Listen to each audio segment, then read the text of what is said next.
I think he believes that he is the UFC, not the fighters. And that's, I think, also demonstrated in how he pays them, or really doesn't pay them. Like, even the most diehard of UFC fans should hear this and be like, wow, that's extremely concerning. That's just genuinely fucked up. And I have seen some cope with people saying he's probably just exaggerating or kidding around. I watched most of that podcast there. He doesn't go back and say like, oh, that story I told about making my wife have a C-section to deliver our baby early for the sake of the Chuck Liddell fight so I could still participate. Oh yeah, I made that up. I pulled that out of my ass. That was just supposed to be a good goof, ha ha ha moment, you know what I mean?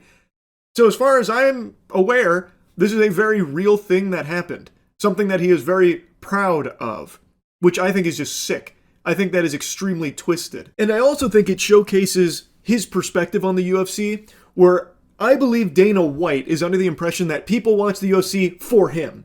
Like, I think he believes that he is the UFC, not the fighters. And that's, I think, also demonstrated in how he pays them, or really doesn't pay them.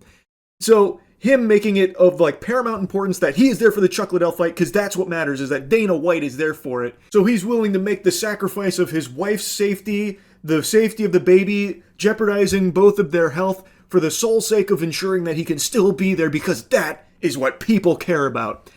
It is, I think it's just super fucked up. I truly do. And I would also imagine that most people that watch the UFC probably have the same viewpoint I do on it, which is the fighters are the ones that make the UFC, not the other way around.